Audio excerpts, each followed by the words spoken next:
Watch right now on the Front News Project. Something hit Chechnya, military facilities are burning, Putin's FSB agents are wounded, and this is just the beginning. The battle for Pokrovsk continues. The fighting is brutal. You have to see this footage. And also, the unparalleled Sarmat missile exploded right over Russia, yet another humiliation for Putin. Fiery, intense, and blazing. Watch Frontline footage right now.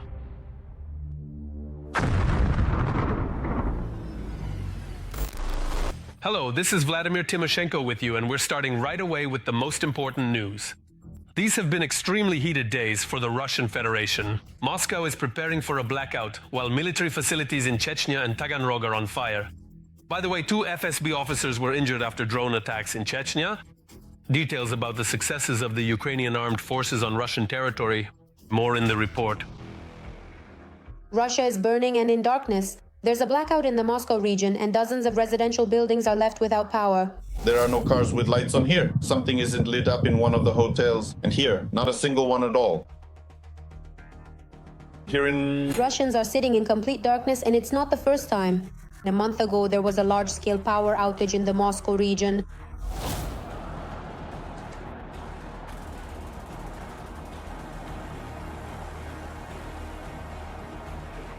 Well, the good drones did a great job, although the occupation authorities, of course, deny it. In fact, this is a gradual shutdown of Moscow from the power supply. This won't happen today or tomorrow or even in a week. Maybe, unfortunately, not even by New Year's. But considering that Ukraine is scaling up its raids across the Russian Federation, just look at how many Ukrainian drones are now flying over Russian territory. There was nothing like this in 2022 or 2023, and not in 2024 either. And now it's already good morning in the Krasnodar region. Local residents are reporting explosions in 2 ups. The Ilsky oil refinery and one of the local ports may have been hit.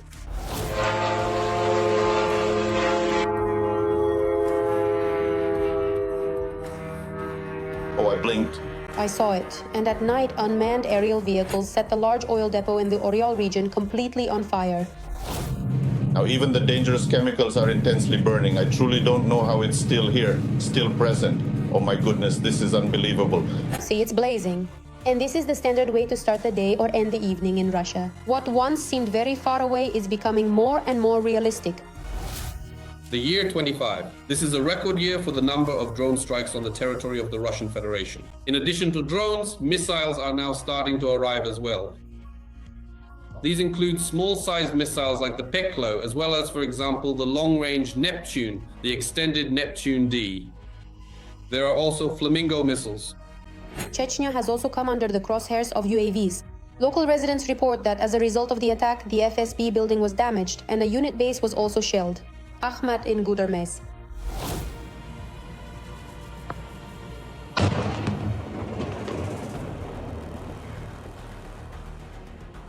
This is a certain element, a force element, which plays its role and occupies its place in the Russian hierarchy. And it's not the least important one either. Destruction, humiliation, devastation. This is very important specifically for this direction. We will find each and every one of them. And this is a very important message so that every Kadyrovite who came to Ukraine understands that one way or another, they will be found. We find Russian generals, eliminate them, blow them up. An ordinary Kadyrovite will just be smeared against the wall by another drone. And we'll even send him a package from Nova Poshta with a piece of sallow. Let us remind you that on the night of November 25th, Ukraine attacked the Boriv aircraft repair plant in Taganrog, which is capable of modernizing and servicing 2 95MS aircraft. As a result, the occupiers lost the ability to further operate this aircraft. The strike destroyed 2 aircraft, the S-60 and the A-100LL. In Taganrog, truly unique aircraft were destroyed, ones that Russia will never be able to produce again. Moreover, these planes were originally built back in the Soviet Union era. The A-60 is a long-term project that was supposed to be a flying laser weapon. It was meant to be a kind of threat to the American space program, but it was never completed. It never reached any kind of operational state. The destruction of this aircraft, in essence, puts an end to the entire aviation laser program of the Russian Federation. As of today, with the destruction of the A-100LL aircraft, Russia simply loses the ability to continue these testing phases, to develop anything new. Although, to be honest, the A100, the new generation after the A50, was already technically and technologically outdated compared to its Western counterparts. This is just a small part of where they've been flying lately. UAVs are striking targets, both military and critical infrastructure, on Russian territory. Of course, after each attack, the Russian Ministry of Defense reports that most of the UAVs were shot down. But for some reason, after the phrase, all targets have been eliminated, dozens of videos showing fires appear on Russian Telegram channels. The reason is obvious: poor performance of air defense systems. Russia has always, historically, had significant problems with its air defense. The Soviet Union, for instance, never had its vast airspace fully covered, even though the Soviet Union possessed far more extensive capabilities in this critical area. As a direct and significant consequence, Russia ultimately inherited a truly vast and expansive territory, along with a considerably large airspace that unfortunately contained numerous blind spots and significant gaps, through which, quite naturally and inevitably, various dangerous weapons could easily and readily pass through without detection. The blackout in the southern part of Russia has already been brought closer in the automated control system, so Putin's capital could soon plunge into complete darkness as well.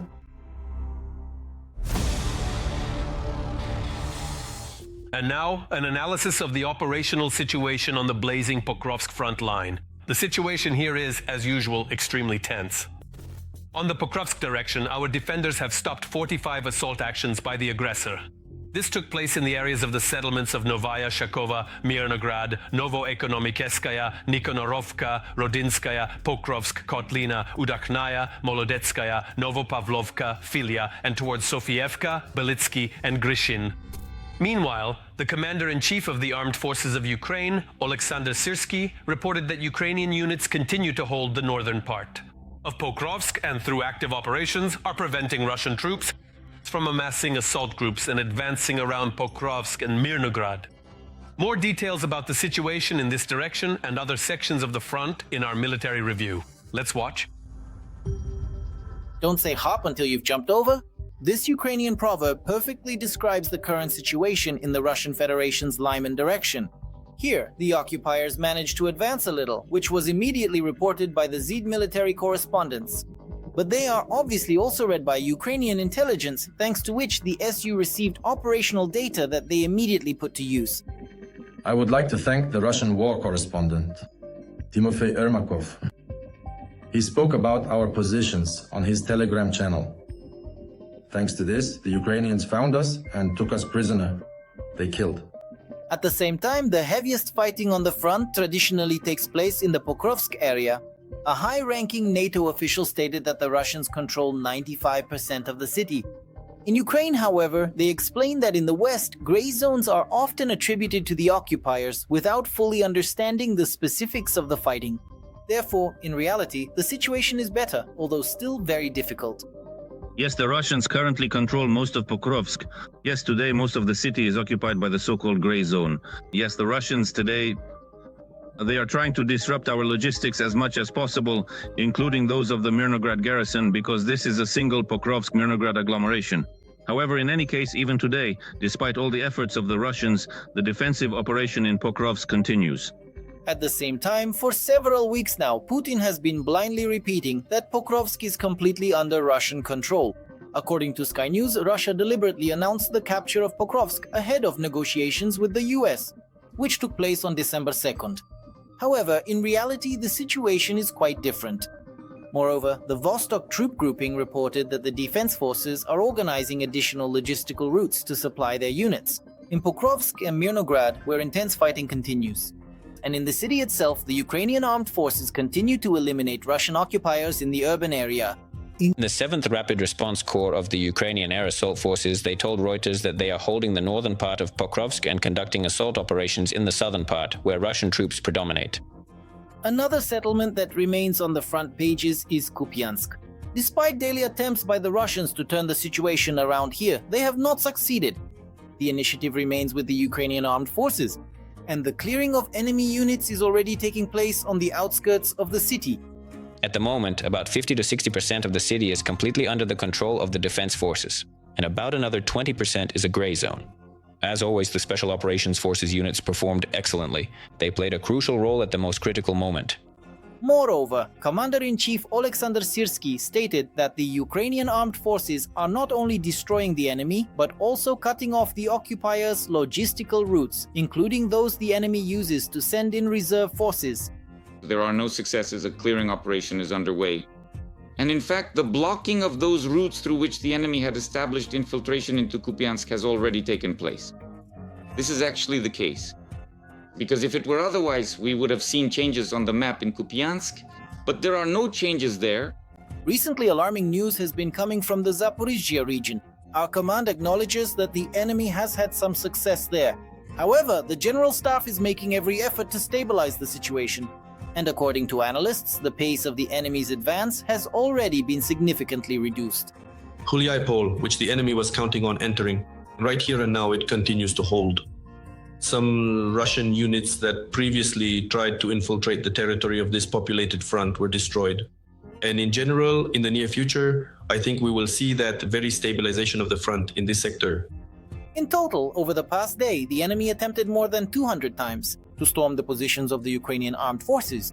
Over 1,200 occupiers were eliminated in these attacks, as well as nearly 50 vehicles and more than a dozen artillery systems destroyed. And also this week, Putin and his military commanders committed yet another act of genocide against Ukrainian civilians. I'm talking about the bloody attack on the city of Dnipro. After the Russian ballistic strike, 4 people were killed and dozens were injured. TSN journalist Olha Pavlovska visited the scene of the bloody events. We present to your attention her report, filled with pain. He really wanted to live. Mikhailo was on the roof when a ballistic missile struck the building. The solar panels he was installing at that moment shielded him from most of the debris. But after the explosion, his arm wouldn't move anymore. He recalls that he gave himself first aid with improvised means. I found a cable that we used to secure the panels, clamped it with my teeth as best I could, pulled it and tied it off. Then it turned out that this cable was 30 meters long. I was looking for something to cut it with because I wouldn't get far dragging a 30-meter cable. He managed to get down on his own so as not to lose consciousness and to save his limb. He admits he was counting the seconds. From the moment of the impact to the moment they gave me a sedative or something like that, 30 seconds, super fast. Almost 50 people were injured, including at their workplaces. After the explosion, they were brought in by colleagues, rescuers, medics, and police officers. It's okay, Vitor, everything will be fine. Don't worry, you'll live. Just at this hospital, 39 victims were admitted. 13 are still in intensive care. 3 of them are in a coma. There is still a lot to be done. A lot more needs to be done before they can breathe on their own. There are amputations, very severe traumatic brain injuries, unfortunately, and eyes that have been lost. There are also many fractures. In just one day, 14 liters of donor blood were transfused. The surgeries continued without pause. I was just born lucky. Alla was preparing lunch in the cafeteria where she works with her family when the explosion happened. I was making a salad at that moment. An explosion. It was like lightning, just like that, and then nothing else. And I only felt the blood pouring. I didn't even feel the impact. The neurosurgeons immediately took her to the operating room because the wound was dangerous. There was a risk of necrosis and infection because there was dirt, and the wound was so deep it reached the bone. Alla hopes to return to her family soon, while Mikhail believes the doctors will succeed to restore the function of his hand because he has major volunteer projects and a newborn daughter.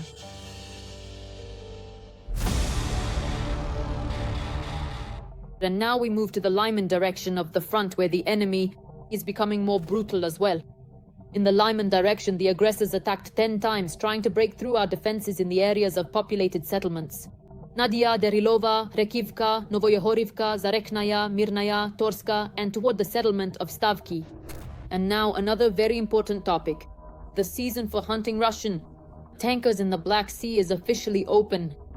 Over the past week, 3 vessels have come under attack, 2 of which belong to the so-called shadow fleet of the Russian dictator, and were enriching the aggressor's treasury.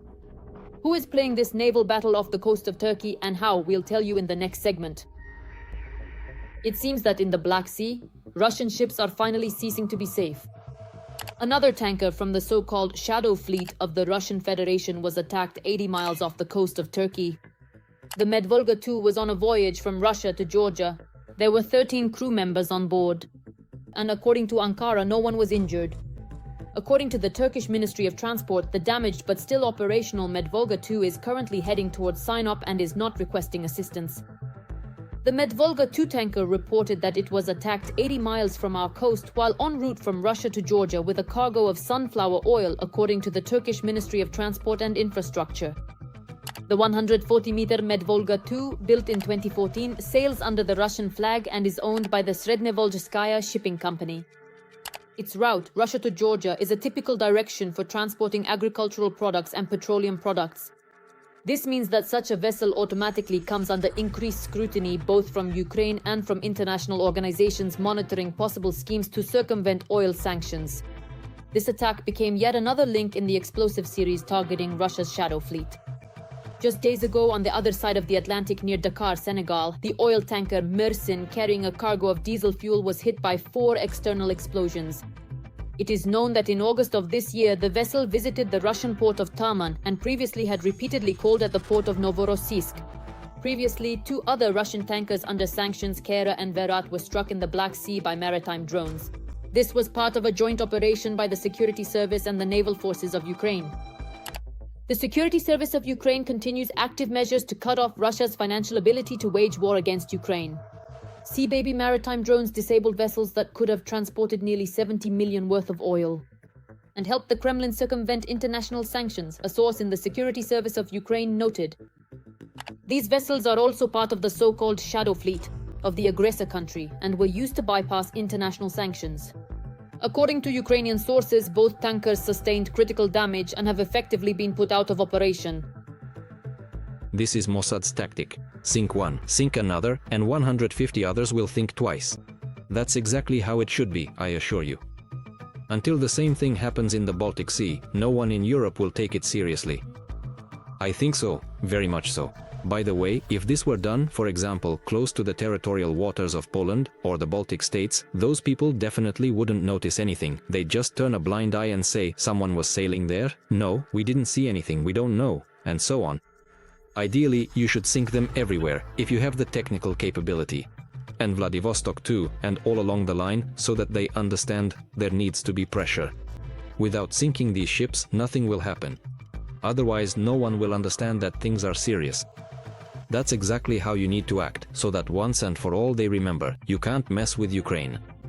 The attacks, which took place just a few dozen nautical miles from the Turkish coast, provoked a sharp reaction from Ankara.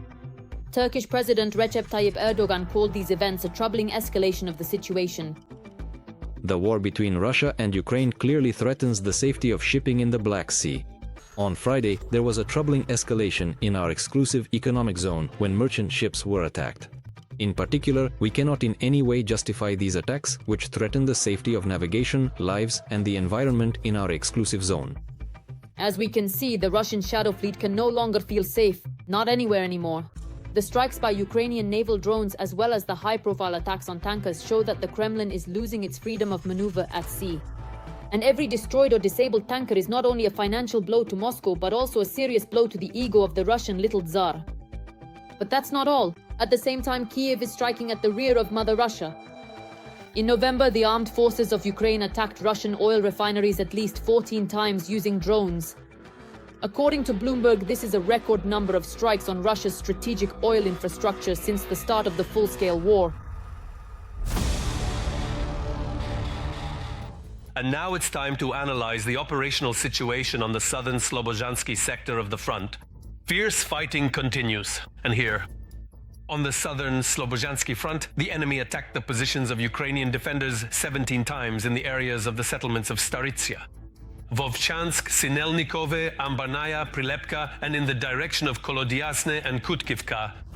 Putin's superweapon has once again let the bunker man himself down. In Russia, the much-troubled Sarmat missile may have exploded. We'll show you right now the spectacular video of the failed launch of Putin's, of course, unparalleled mega missile. Let's watch and draw the appropriate conclusions. A unique missile system which has no analogues in the world is already practically in service with the Russian army. Back in June 2023, Putin was making such statements. In the near future, the first advanced Sarmat complex launchers, equipped with the new powerful heavy missile, will be officially placed on active combat duty. It's already December 2025 outside, and yet another so-called unparalleled weapon still isn't on combat duty. There's nothing like it in the world, like Sarmat, and for us it's really not on duty at all. It'll be on duty soon. And judging by the latest failed tests at the Yasny Cosmodrome in the Orenburg region, the Sarmat intercontinental ballistic missile is still long way from combat duty. Hold me back. I am currently filming this very moment. This is already the second unsuccessful attempt to test the Sarmat missile. The first one happened in 2024. The missile exploded in the silo during a failed launch at the Plesetsk Cosmodrome in the Arkhangelsk region. This time, the failed launch, which happened on the last weekend of November, was caught on video by locals. After the explosion, a huge cloud of poisonous orange and purple smoke rose into the air. The Russian authorities did not provide an official comment, and local media reported that there would be no evacuation from Yasny, claiming that the smoke cloud posed no threat to people and that everything was fine. The color of the cloud after the explosion is characteristic of something very poisonous. Such a color is only typical for rockets that use rather toxic fuel. The so-called pair of nitrogen tetroxide and unsymmetrical dimethylhydrazine, which are better known as amyl and heptyl. It is precisely amyl and heptyl that are used as fuel in a whole range of Soviet and now Russian rockets. The Yasny Cosmodrome. First and foremost, it is a rocket launch base. One of the 11 places in Russia from which rockets with nuclear warheads can be launched. And with high probability, these were yet another unsuccessful test of the Sarmat intercontinental ballistic missile. The missile is supposedly in serial production, supposedly even adopted into service, all of this since 2022. But with so many launch failures, it's very difficult to talk about actual deployment or real combat readiness, at least by even the most basic high standards. Both the shape of the missile and, most importantly, the location where this happened point to the Sarmat. That place is the very same Yasny, where the Sarmats are based in silos. If the information about the launch is confirmed 100%, then this was the third or fourth launch. Of the Sarmat, only one of which was at least partially successful. Most likely, the launches were carried out at the end of the year so that Putin could threaten with another wonder weapon during his annual address to the Federal Assembly. But as we can see, things did not go according to plan. It was just another childish morning performance like in kindergarten. Everything was scripted, who says what. But there was no reason for it because the missile exploded. Andriy Ryzhenko, Deputy Chief of Staff of the Ukrainian Navy in 2004 to 2020. Years, 80% of the tests. Moreover, it was the very first ones that were successful and the subsequent ones were not. No one can seriously consider this missile as a finished product yet. However, there is no doubt that work is being done on it. Along with the failed launch of the Sarmat nuclear missile, another incident occurred over the weekend at the Baikonur Cosmodrome during the launch of Soyuz MS-28. As a result, after a post-flight inspection, it was determined that the rocket engine's exhaust plume caused the damage. Part of Launch Complex number 6 of the Space Rocket Complex number 31 was torn out by the first stage. The cosmonauts were unharmed, but the launch complex will require repairs. After the Gagarin launch pad number 1 was transferred to the Kazakhstan Museum of Cosmonautics, pad number 31 remains the only one from which manned launches can be carried out. There is no longer a backup or alternative site for Soyuz manned flights. Only cargo launches are possible. Now, this is the only Roscosmos launch pad from which manned launches can be conducted. It has been left without a functioning service cabin. Rocket and space programs, both military and research, are failing one after another in Russia. And such failures cast serious doubt on Russia's status as both a nuclear and space power. Now let's analyze the current situation on the Constantinoka front line. The Russian world continues to destroy, kill and maim here as well.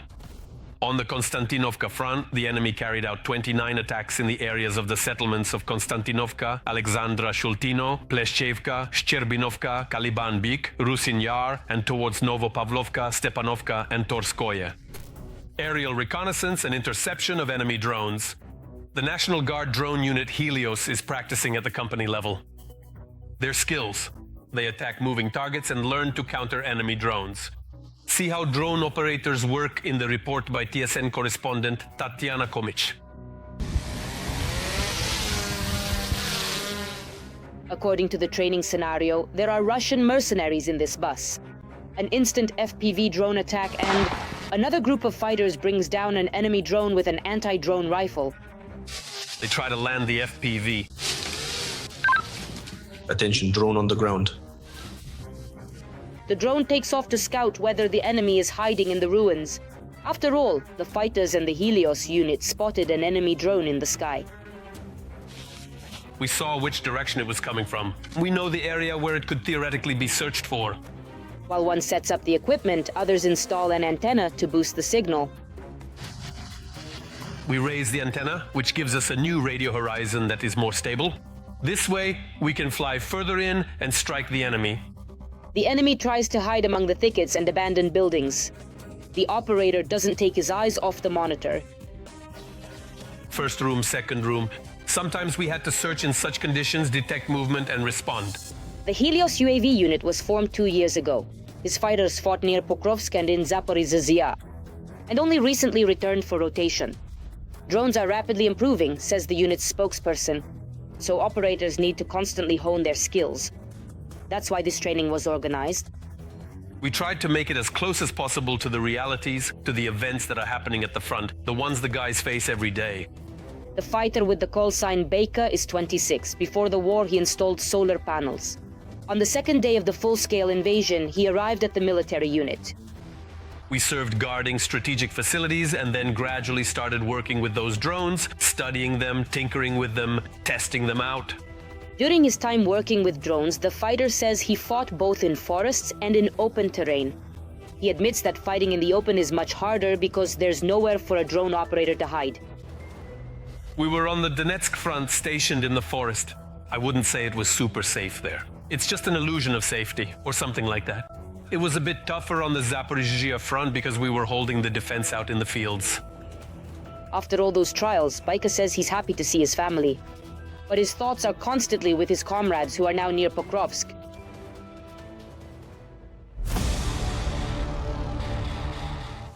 That's all for today, but very soon. On the Front News program, something new. Unique reports from our journalists in the hottest spots of the war, gathered so that you know the truth. This was Vladimir Timoshenko with you. Take care of yourselves and your loved ones.